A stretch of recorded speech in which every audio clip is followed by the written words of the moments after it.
Presidente Milei, ¿cómo le va? ¿Qué tal? Gracias, ¿eh? ¿Cómo estás, Johnny? Hermoso esto, muy lindo. Estamos en el Salón Blanco, le cuento a la gente. Sí, tengo entendido que es la primera vez que se da una entrevista acá. Tengo entendido lo mismo. Así es que gracias. Felicitaciones, Viale, usted lo consiguió. Bueno, muchas gracias. Es muy lindo, en serio. Acá donde juran los ministros, ¿no? Acá donde se hace la jura de los ministros, efectivamente. Bueno, muchas preguntas, tenemos muchas. Voy a arrancar por lo que está pasando ahora, acá en Plaza de Mayo, afuera. Presos políticos nunca más, liberación inmediata de los detenidos, por los detenidos en los incidentes de la semana pasada. ¿Qué hay para responder a eso, presidente? A ver, nosotros estamos a favor de que la gente se manifieste, pero eso no quiere decir que tengan que estar rompiendo la ciudad, rompiendo la plaza, vandalizando negocios. Es decir, la violencia no. Dentro de la ley todo, fuera de la ley nada. Entonces, no son presos políticos, son delincuentes que estaban cometiendo delitos y como consecuencia de ello, el que las hace las paga. Tienen que estar todos encerrados, ¿por qué? Por haber cometido delitos. Es decir, romper la ciudad no puede ser gratis. Cometer delitos no puede ser gratis. Acá se terminó con la doctrina Zaffaroni. Acá el que las hace las paga. La denuncia del Serpaje es que hay gente que no estaba haciendo nada malo y la detuvieron igual y no la sueltan. Bueno, sí, siempre dicen lo mismo. Si vas a la cárcel está llena de inocentes. Dale. Estela Carlotto dijo, estamos viviendo una democracia entre comillas, a propósito de esto, ¿no? Bueno, hay que ver, digamos, sus entrecomillados, porque quizás para ella, digamos, la democracia sea que haya gente tirando bombas, secuestrando gente, matando civiles, tratar de tomar el poder por las fuerzas para llevar a cabo la revolución comunista. Digo, quizás ella añora ese pasado sangriento de la Argentina, donde un conjunto de violentos, digamos, intentaron tomar el poder por las armas. Fuerte. Y cuando te comparan Real. con Maduro, ¿qué sentís? Dicen que tenés presos políticos como el dictador de Venezuela. La verdad es que es una reflexión tan poco sensata que ni siquiera merita ocuparse de la misma. Hay un cambio, ¿no? Porque antes la justicia liberaba rápido. Esto ya pasó muchas veces. Los incidentes, rompían cosas, daban vuelta a autos, pero estaban 24 horas presos como mucho y quedaban libres. El fiscal Stornelli, a la cabeza, me parece que, con Servini también, generaron un cambio. Es que Argentina cambió. Argentina cambió, Johnny, efectivamente cambió.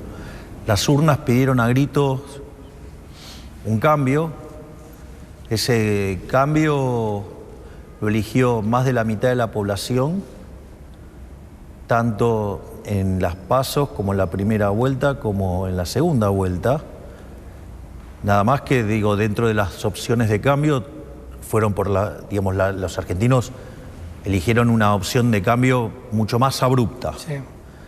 Y nosotros, la verdad que hemos asumido con 3 mandatos, básicamente, que era el tema de bajar la inflación, poner en funcionamiento de nuevo el aparato productivo, o sea, porque hacía más de 11 años, 12 años que no crecíamos, en términos per cápita estábamos 15 abajo, y poner la calle en orden.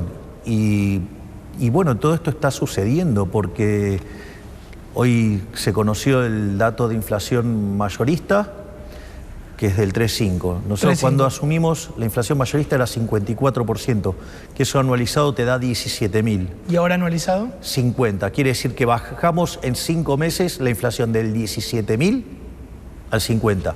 50 es horrible. Sí, es muy alto. Queda mucho por hacer, pero venimos de algo que era 17.000. Perdón, 3,5 mayo adelanta que la inflación de junio va a ser. ¿Está bien preguntado eso? Sí, es una buena forma de ver que hacia adelante. ¿Cómo sería junio? La inflación tendría que venir para abajo. De hecho, todo lo que tiene que ver con la inflación núcleo, es decir, corregida por estacionales y por los regulados, la inflación viene en cero. Cero. Y la inflación... Los indicadores de alta frecuencia muestran eso. Pero en general, la inflación general de junio, ¿para vos a cuánto estaría?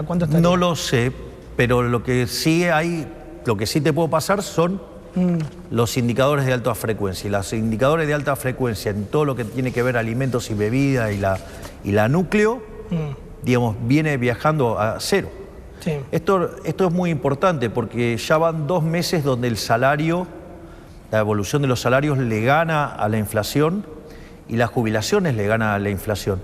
Y si vos lo medís en términos de alimentos y bebidas, o sea, todavía es mucho más fuerte, con lo cual en dinámica hoy la recomposición de los salarios lo que implica es que en la segunda parte del año vos tenés que empezar a ver caer la cantidad de pobres, la cantidad de indigentes.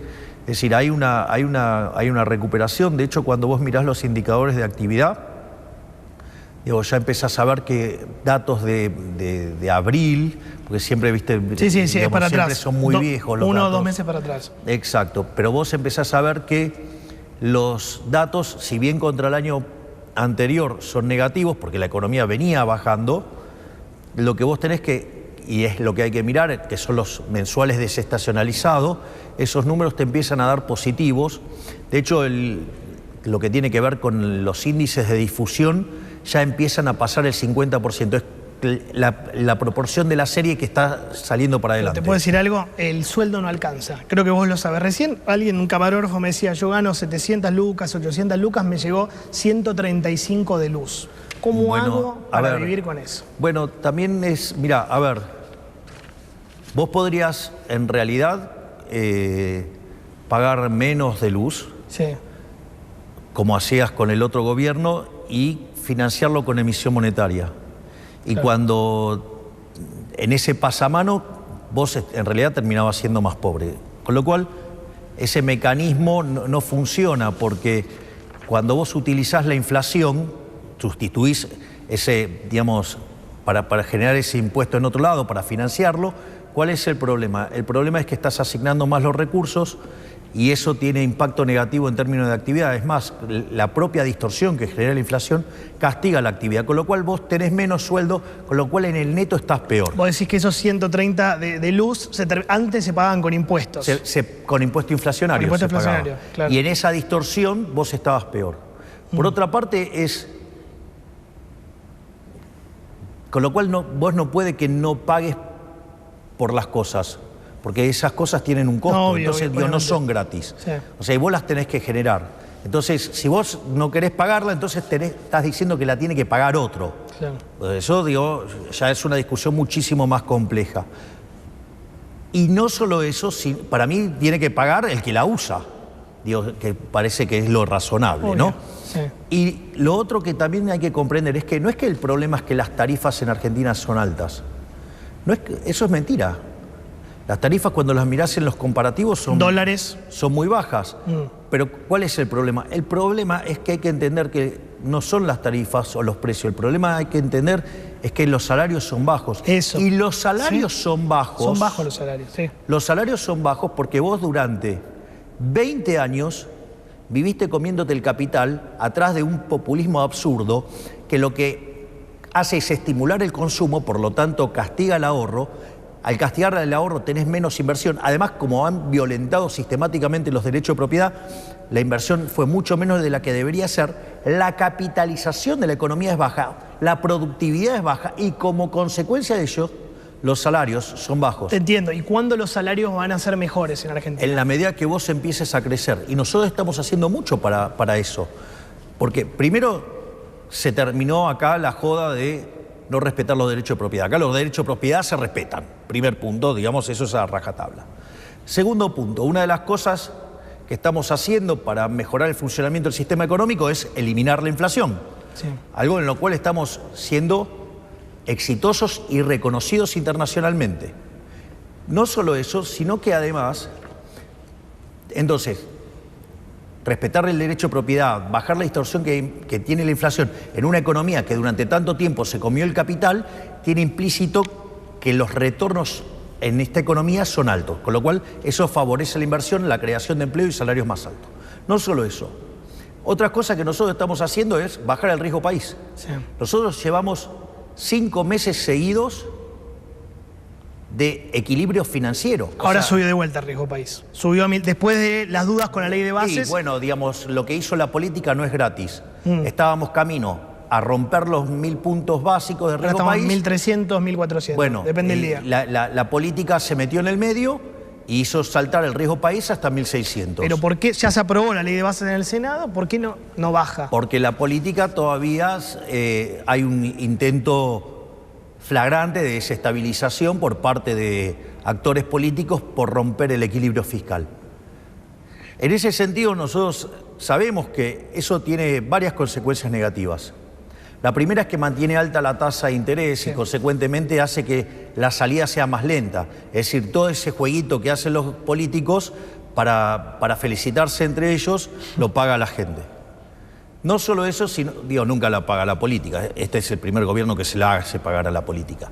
No solo eso, sino que además esa suba de la tasa de interés te hace que te caiga la demanda de dinero y por eso, te saltó el tipo de cambio y por eso, tenés que la inflación, va a hacer una pequeña pausa en su descenso y después va a volver a descender. Sí, en junio va a subir un cachitito. Puede ser que quede estable. Que quede estable, que quede en 4, 4, 4. Que tengamos que pagar los efectos de todas las cosas que hicieron, los políticos en las cámaras. Ok.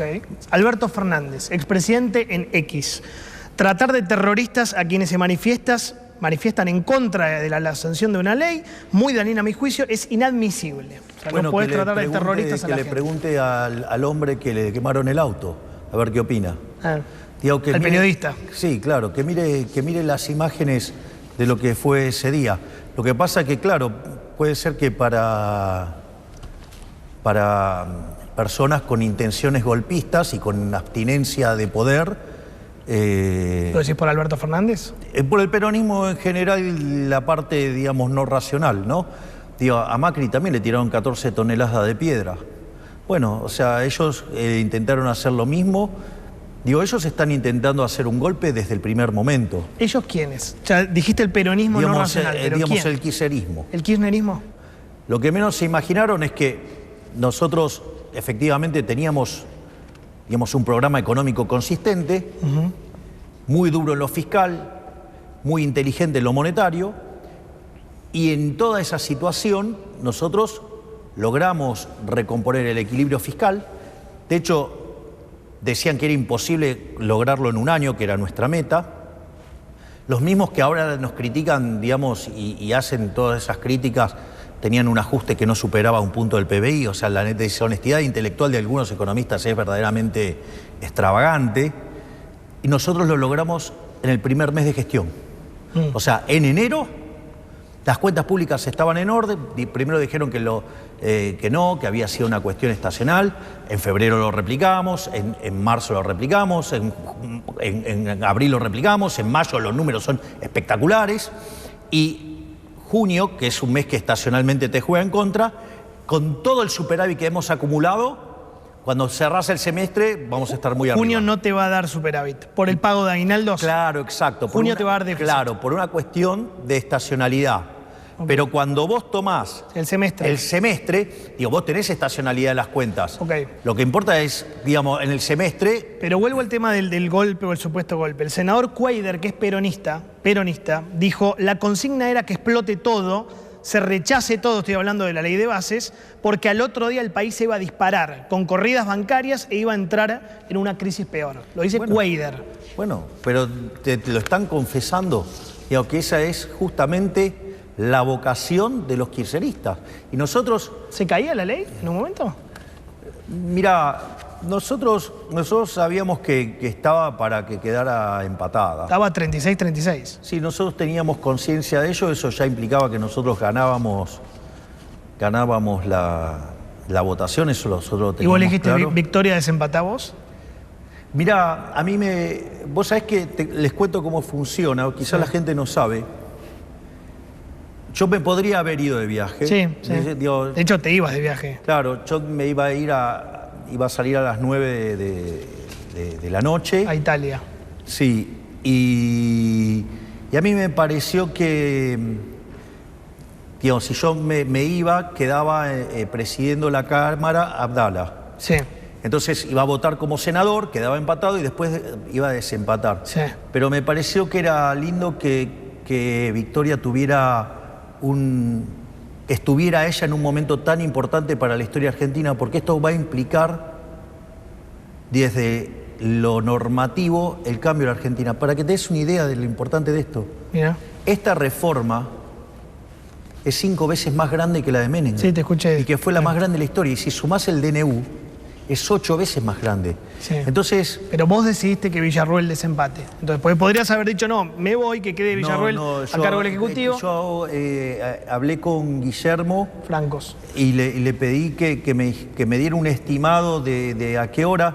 O sea, a mí eso me implicó, digamos, una carga de 6 horas distintas sobre mi cuerpo. Llegaste más tarde. Para llegar a Italia, pero para mí era muy importante que Victoria tuviera ese momento, o sea... Porque se especula mucho sobre tu relación con ella, que tiene buenos momentos, malos momentos, que ayer estuvo en Salta y los diputados libertarios se fueron. Pero de vuelta, de hecho... A mí vi un video de ella, me pareció hermoso y lo retuiteé. ¿Cuál video? El que ella está cabalgando. Ah, sí, me pareció, claro. Pero en Salta. Sí, me pareció un video hermoso.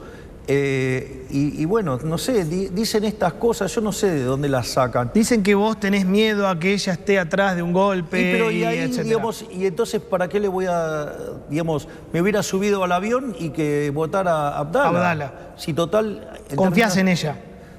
¿Y qué hizo? A ver, ¿qué hizo? Votaba en contra de un escándalo. Bueno, la gran Cobos te hacía. Bueno, ¿y qué hizo? Votó como tenía que votar.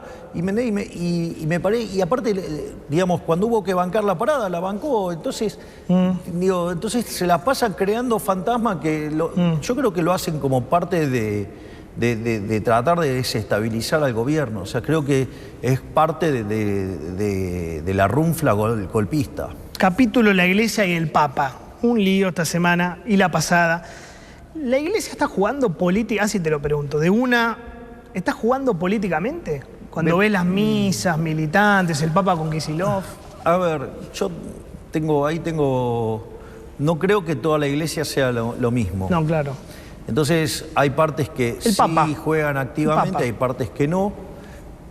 Mira, yo... te diría que hay gente que se arroga la representación del Papa y no la tiene. ¿Por Grabois?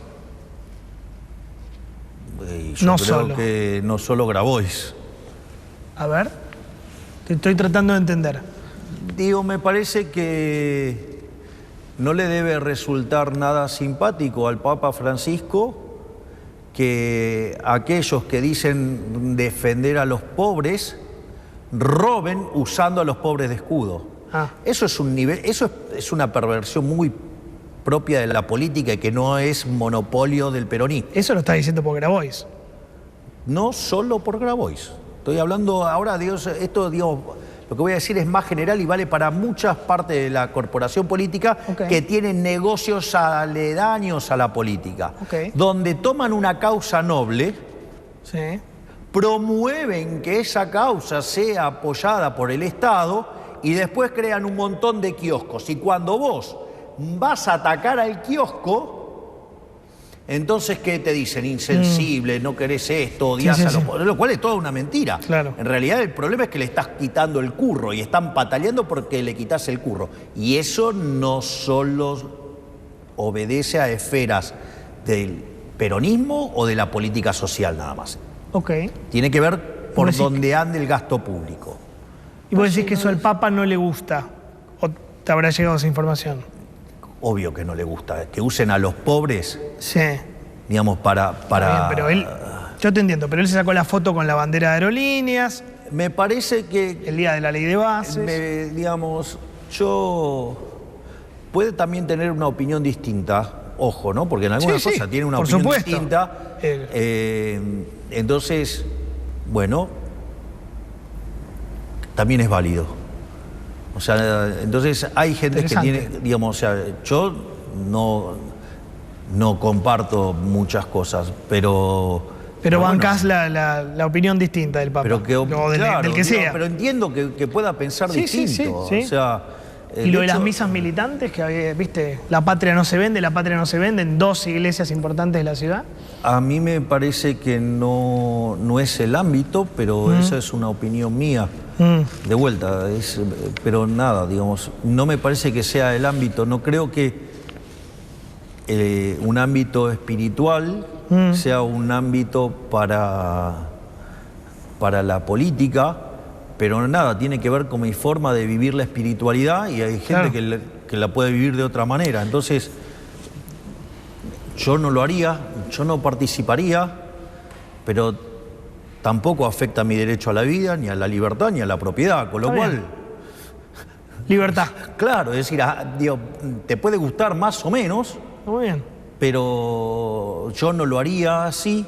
Yo no vivo mi espiritualidad de ese modo, claro, pero hay gente que lo quiere hacer. Bueno, no sé, no me parece, pero de vuelta, no le jodió la vida a nadie, ni la libertad ni la propiedad. Entonces, el tema del choreo, la corrupción a los pobres. Ahí salió una denuncia del fiscal Marijuán al expresidente Fernández por usar políticamente las pensiones para discapacitados, que es un tema aberrante si es así, ¿no? En 2003 había 80.000 pensiones por invalidez, 2023 terminó en 1.215.000.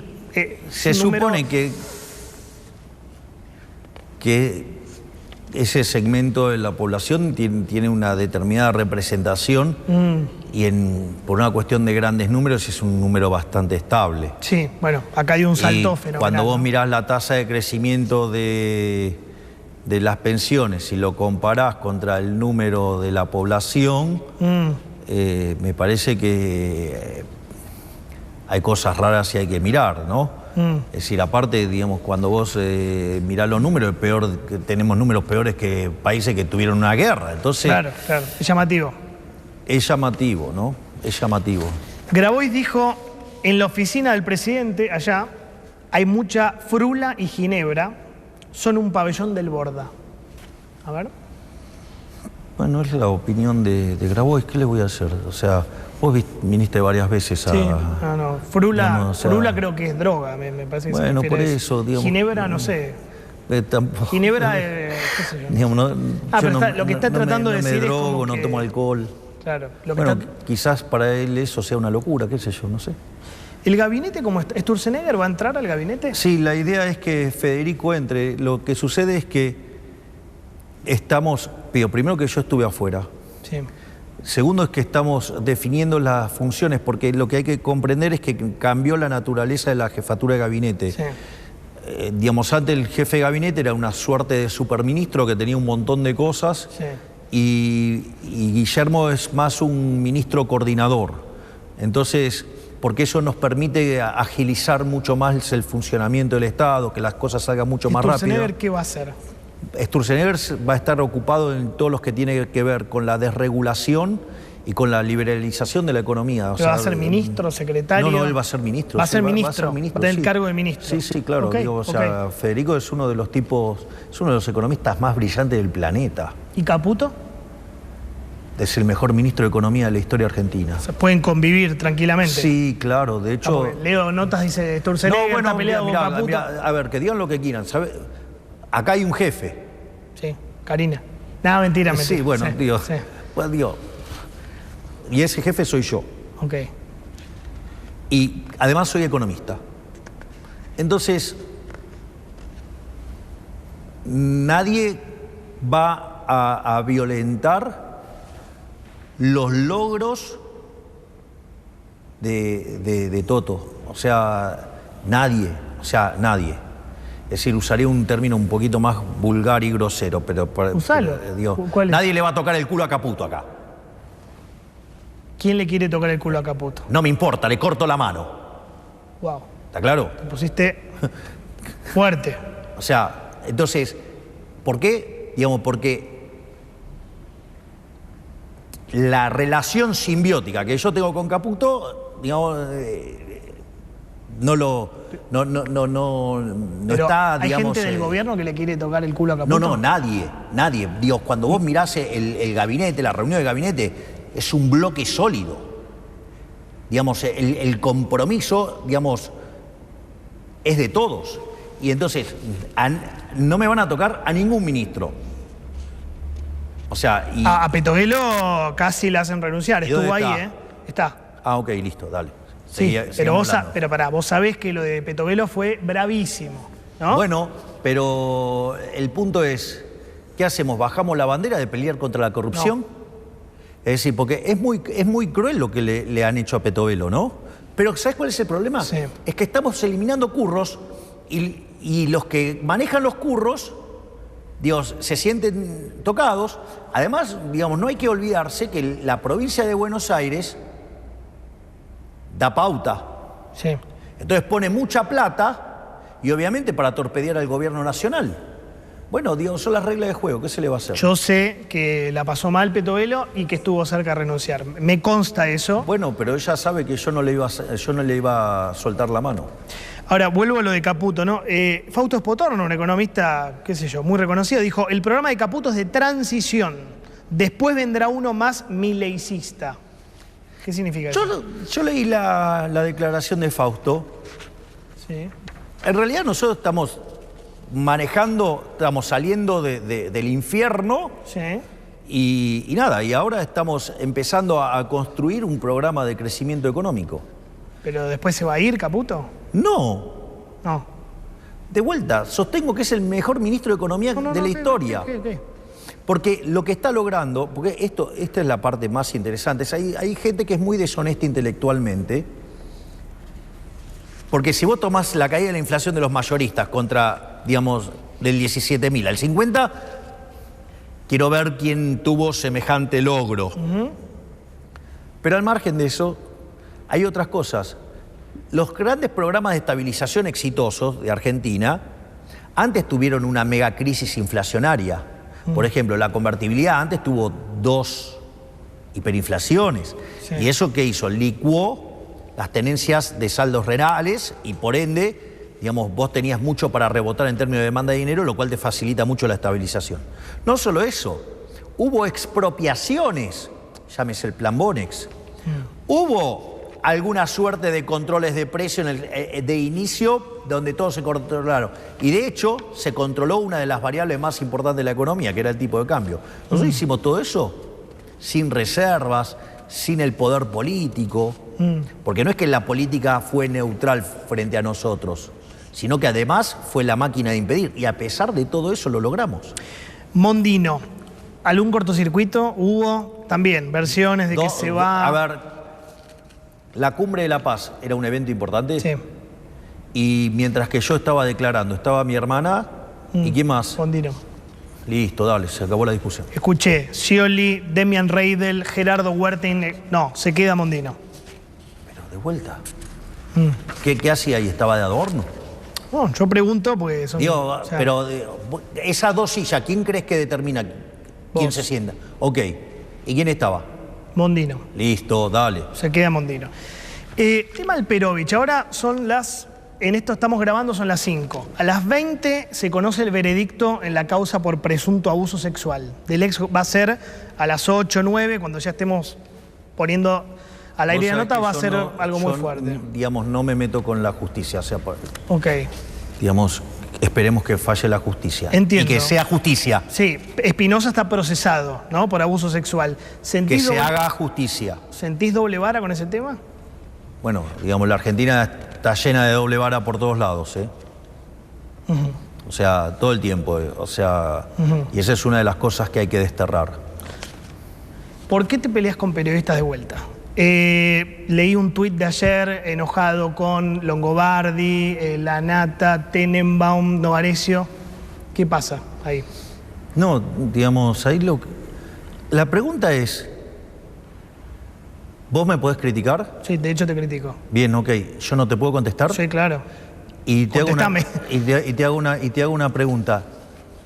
¿Y si yo, digamos, encuentro que estás mintiendo y te lo digo? Sí, está bien. Ok. El tema es del respeto, creo que vos lo sabés. Nunca le falta vuelta, respeto, de vuelta. sobrado, todo eso, ¿no? Bueno, digamos, si hay alguien que se siente tocado, por algo será.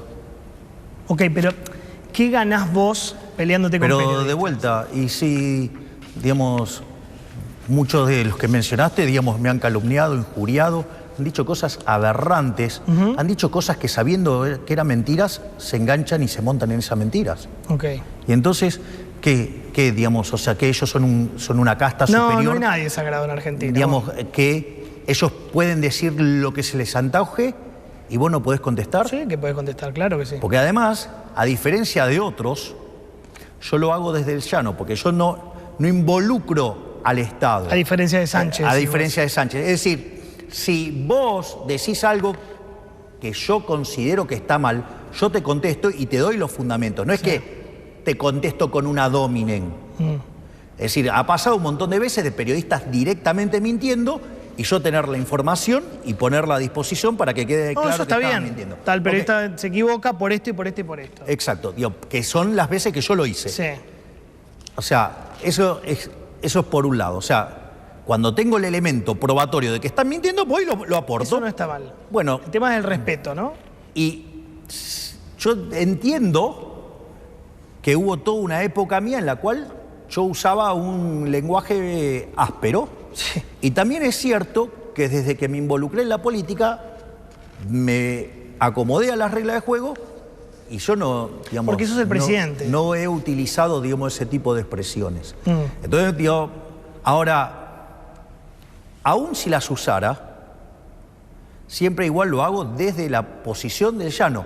No uso el aparato represivo del Estado para perseguir... Como hizo Sánchez con este periodista español. Claro, pero digamos, o sea, porque ahí hay una cuestión no menor. Eso pasó lo mismo que cuando fue que el cobarde mandó a todos sus ministros a insultarme. ¿Quién es el cobarde? Sánchez.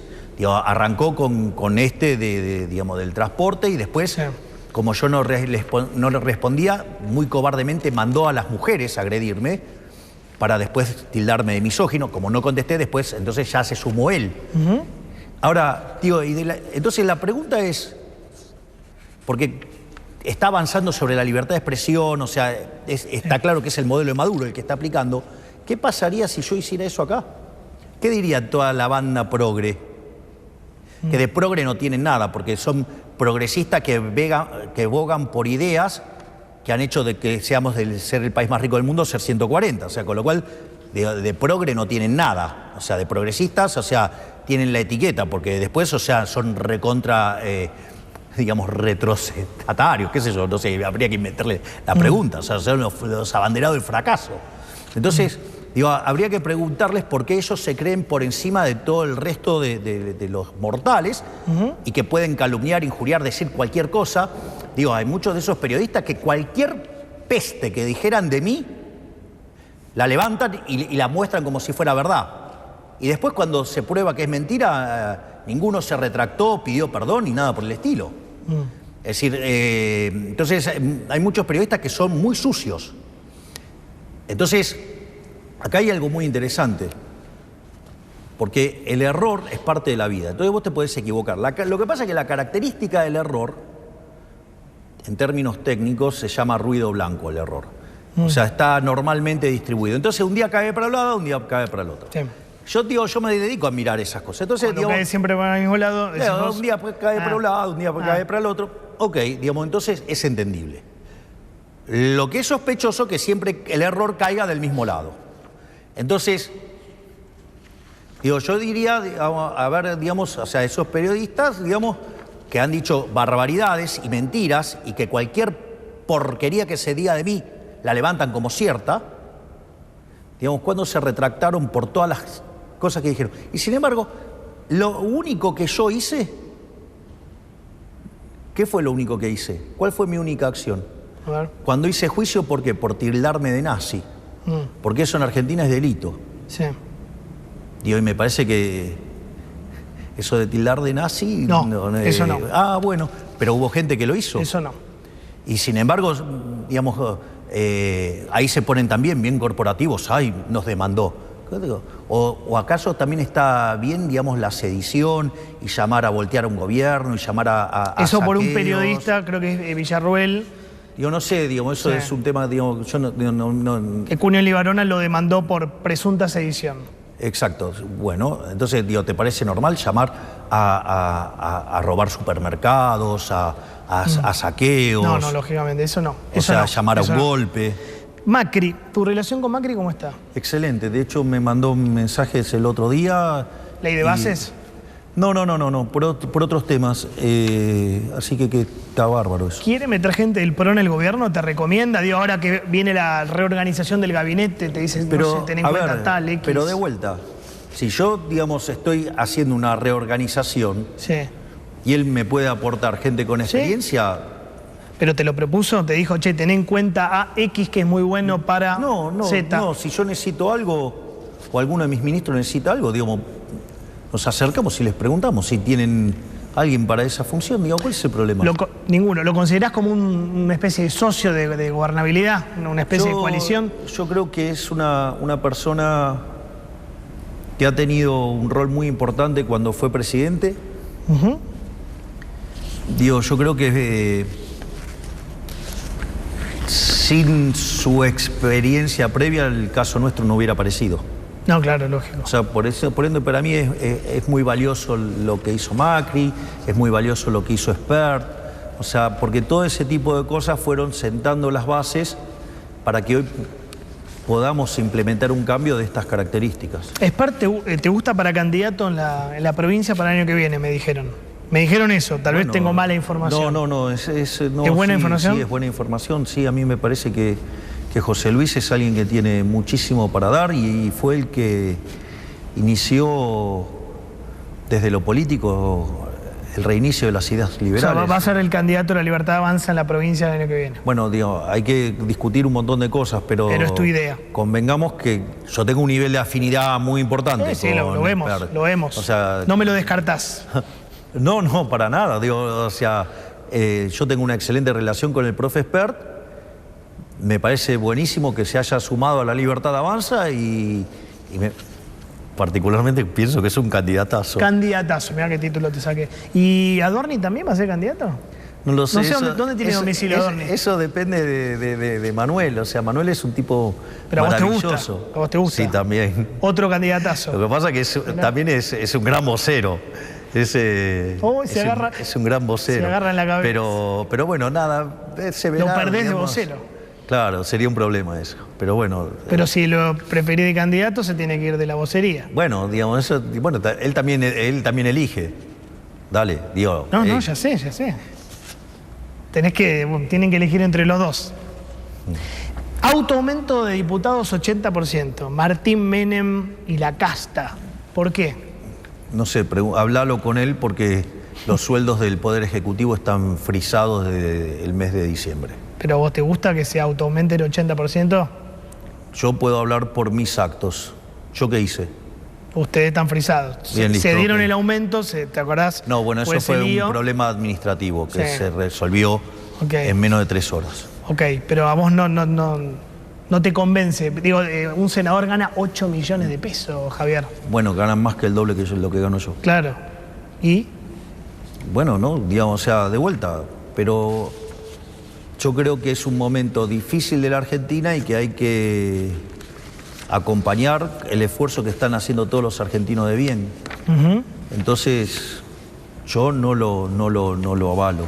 Pero bueno, digo, no es mi decisión, son otros poderes. O sea, se supone que hay división de poderes. Así que hay que... Comunicado de la Cámpora. La persecución política y la criminalización de la protesta tienen un objetivo muy claro: instalar el miedo para llevar adelante el ajuste de Milei con un pueblo disciplinado. Bueno, la verdad es que viven bastante disociados de la realidad, porque hoy mi nivel de imagen es mayor que en el momento en el que asumí. La aprobación de la gestión está en niveles máximos también. De hecho, para la gente, tanto los problemas de la inseguridad como la inflación, que era lo que más lo aquejaba, cayeron fuertemente como preocupación de la gente, que eso quiere decir que el problema lo estamos resolviendo. Y la verdad es que si hoy fueran las elecciones, estamos para sacar el 50% de los votos, por lo menos. Si fueran las presidenciales, como el año pasado. Ahí podríamos hasta sacar más todavía. Mira. Entonces, el problema de estos muchachos es que están viendo que está funcionando y que, claro, y que si funciona, no vuelven más. ¿Para vos no vuelven más? no hay que cantar victoria. O sea, el partido termina no en el minuto 90, cuando el referí pitó el último... Y digas así porque estabas contento con el dato de la inflación, pero me fijo ahora, si me permitís. Creo que el dólar cerró 1.300, el dólar blue. Mira, me voy a fijar ahora en vivo, cerró 1.305. ¿Te preocupa eso? No, no, porque el problema es que como vos todavía no tenés un mercado de cambios libre, vos compras dólares de modo indirecto, vía bonos. Sí. Y los bonos tienen dos elementos, tienen la propia dinámica del bono y después tenés el tema del dólar. Entonces, cuando vos, por ejemplo, tuviste todo el ruido que se causó desde los diputados de cierta parte de la oposición, digamos, tratando de romper el equilibrio fiscal, bueno, eso llevó el riesgo país a más de 1.600, sí, y claro, como está contaminado el instrumento por el cual vos compras dólares, te subió. Pero en tanto y en cuanto siga bajando el riesgo país, o sea, se te acomoda el dólar también. Porque vos estás comprando por una vía indirecta, claro, que es los bonos. Entonces, cosas que perturben a la condición de solvencia intertemporal del Estado va a impactar sobre los bonos. ¿Pero la brecha no te preocupa? Porque dicen que el Fondo Monetario le está pidiendo a Caputo devaluar, tocar el oficial, que creo que está en 900 y pico. No, pero eso es falso. ¿Es falso? Eso es falso porque yo ahí durante lo que fue la reunión del G7, sí, yo tuve 3 charlas con Kristalina Georgieva. Tuve una, más bien ingresé a la sala donde estábamos exponiendo, que fue una charla muy interesante. Después, la otra charla que tuve con ella fue cuando hicimos la foto de familia. Sí. Cuando hicimos la foto de familia, nos pusimos a hablar sobre lo que fueron nuestras disertaciones y ella me contó que se había inspirado en un artículo de Keynes muy poco conocido, digo, yo sí lo conozco, que se llama La economía de mis nietos. Digo, donde Keynes hace una suerte así de interpretación futurística. Y después sí tuvimos la bilateral, y ahí donde básicamente hablamos de los contornos que tendría que tener un nuevo programa para firmar con el fondo, que básicamente es un programa destinado a poner a la economía a crecer. ¿Va a poner más plata al fondo? ¿Va a haber un nuevo desembolso, un nuevo acuerdo que implique más dólares? Mira, en principio hay que diseñar el acuerdo, okay, y hay que llegar a un acuerdo. Pues hablado de 8.000 millones de dólares. No, yo digamos, no hablé con ella de dinero. Okay. Pero también, digamos, también tuvimos una reunión con el presidente del Banco Mundial y decidió apoyar muy fuertemente. Digo, o sea, al día siguiente que se conozca el acuerdo con el fondo, el Banco Mundial va a hacer una apuesta muy fuerte a la Argentina, pero muy fuerte. Ok. Decime una cosa, de las reuniones, ¿cuál fue la que más te gustó con los presidentes? Mira, cada reunión tiene su encanto. Está cantada la pregunta, ¿no? Y está cantada la respuesta también. No, digo, por ejemplo... ¿Meloni? No tuve la bilateral con Meloni. No, pero... No, digamos, ella me recibió y nosotros tenemos un excelente vínculo, porque cuando nosotros empezamos a identificamos que el enemigo es el socialismo y sus distintas versiones, entonces empezamos a generar una alineación internacional, ya sea los que estamos en el CIPAC, digamos, y eso tiene que ver también nuestro vínculo con Santiago Abascal, nuestro vínculo con, digamos, Bolsonaro. O sea, ¿por qué? Porque identificamos la naturaleza del problema. Entonces damos esa batalla, y cuando empezamos a dar esta batalla éramos muy poquitos. Claro. Bueno, ahora la suerte nos está acompañando, entonces toda esa situación adversa en la que nosotros nacimos generó mucho espíritu de grupo. Vos sos un tipo que ve las redes, ¿no? ¿Te gustan las redes como a mí, como a muchos? Pues está bien, pero yo no me voy a montar en la fantasía de la gente. Hay una fantasía de la gente, es un problema de la gente, no es un problema mío. Ok. O sea, y... ¿Viste los videitos que armaron? Sí, pero está bien, es un problema, digamos, de la gente, no es un problema mío. Yo no me voy a hacer cargo de lo que la gente le pase con eso, digamos. O sea, yo te explico de dónde viene, porque si vos me ves, también tengo una relación, digamos también con de mucho Abascal, afecto con Santiago Abascal, tengo una relación de mucho afecto con los Bolsonaro. O sea, entonces digo, ¿qué quieren inventar? Digamos, o sea, nada, se quieren ilusionar, hagan lo que quieran, o sea, no pasa por ahí. No pasa por ahí. Y después otra reunión que también fue muy interesante, fue muy divertida. Nos encontramos en un pasillo con Macron. Sí, ¿y? Sí, bueno, fue muy divertida la reunión. ¿Por qué divertido? No, porque me invitó de nuevo para ir a París y voy a ir. Yeah. Entonces le dije, bueno, pero vos me dijiste que me ibas a llevar a ver al Olympique de Marsella. Me dijo, bueno, entonces lo arreglamos y vamos. Así y voy a ir a París para lo que son la apertura de los Juegos Olímpicos. Ok. Así que me comprometí en eso y... ¿Te jode los que te critican de, che, viaja mucho Milei, que se quede un poquito más acá, con los quilombos que hay en Argentina? Mirá, eso es muy gracioso porque... Yo fui uno de los que dijo eso. Dije, che, bueno, Milei viaja mucho. Bueno, está bien. Contestame.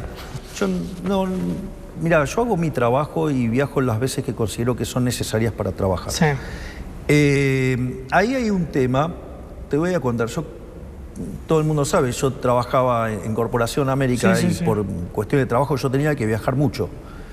Y una de las cosas por las cuales yo dejé de viajar mucho era porque yo sufría mucho con los viajes. Perdía peso, la pasaba muy mal. Algo que, digamos, más o menos bajó un poco cuando apareció el FaceTime.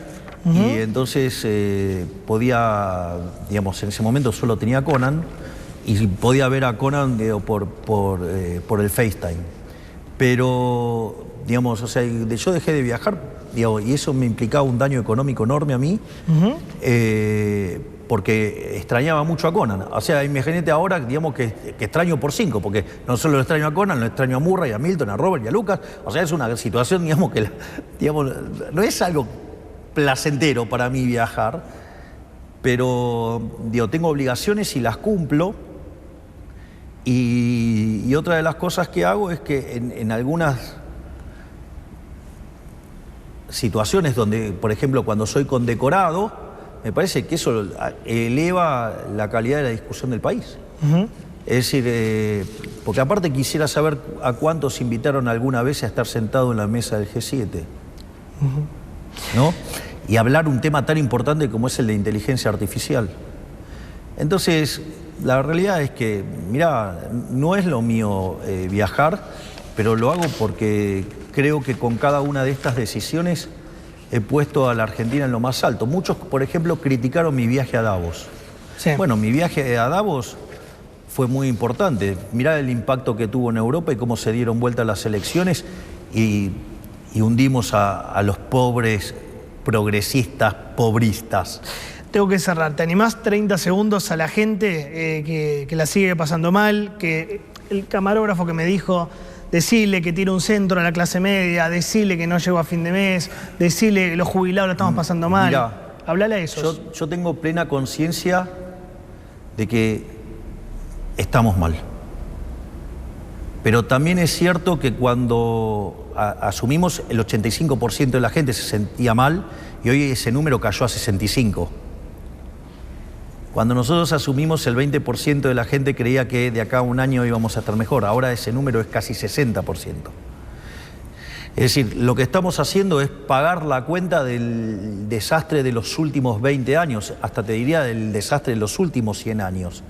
Entonces, la diferencia es que esta vez se está haciendo un cambio en serio, en la dirección correcta y de manera contundente.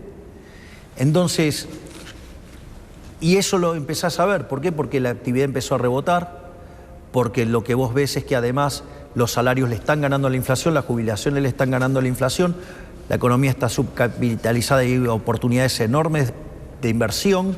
Además, o sea, el ahorro fiscal que estamos generando, le estamos devolviendo al sector privado 15 puntos del PBI y eso se va a transformar en ahorro, en inversión, en crecimiento. Por lo tanto, lo que yo puedo decir es, entiendo que estamos mal, pero estamos sentando las bases de la gran Argentina. Si estamos sentando las bases para que en 40 años digan, mirá, acá estuvo el punto de inflexión de la Argentina. Acá es cuando Argentina cambió y empezó a ser grande de nuevo.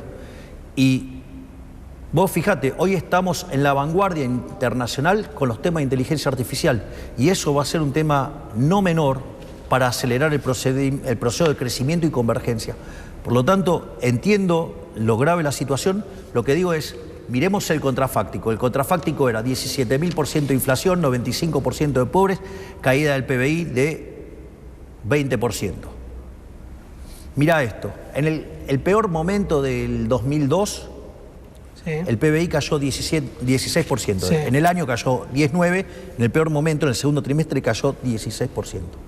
Cuando nosotros en el Hotel Libertador, con Toto y su equipo, estaba Toto, estaba Santiago Bausili, estaba Fede Furias, estaba Martín Mutier, o sea, había que buscar el tipo de cambio porque sabíamos que no podíamos abrir, porque de vuelta somos libertarios, no libertontos o libertarados.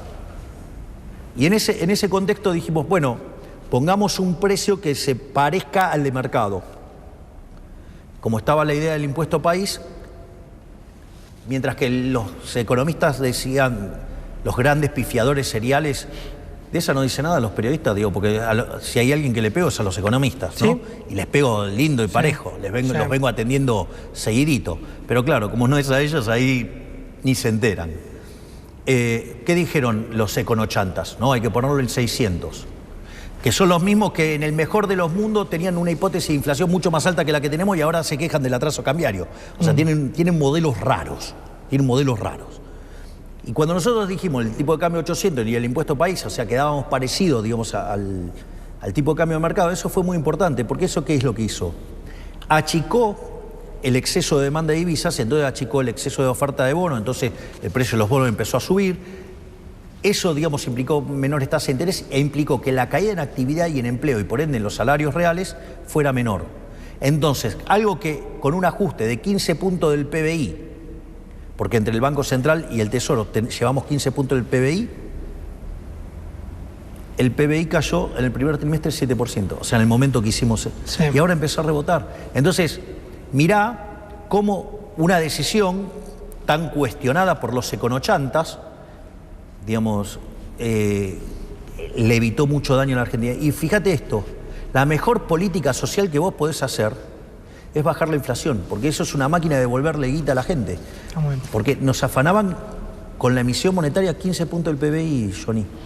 No es un chiste. En realidad, en el último año, el kirchnerismo emitió 13 puntos del PBI. Eso es una estafa. Locura. Y nosotros se lo estamos devolviendo a la gente. Entonces, va a tardar, pero vamos por el camino correcto. Gracias, Javier. Gracias, presidente. Un lujo que nos haya recibido acá, este lugar tan hermoso. Muchísimas gracias. Gracias, en serio. Venite a París. Bueno, me autoriza TN a ir a París, puedo ir a cubrir. Está mi productor ahí. Las Olimpiadas. Ahí me confirma el productor, me dice que sí. Vamos a París. Gracias, presidente. No, por favor, un placer.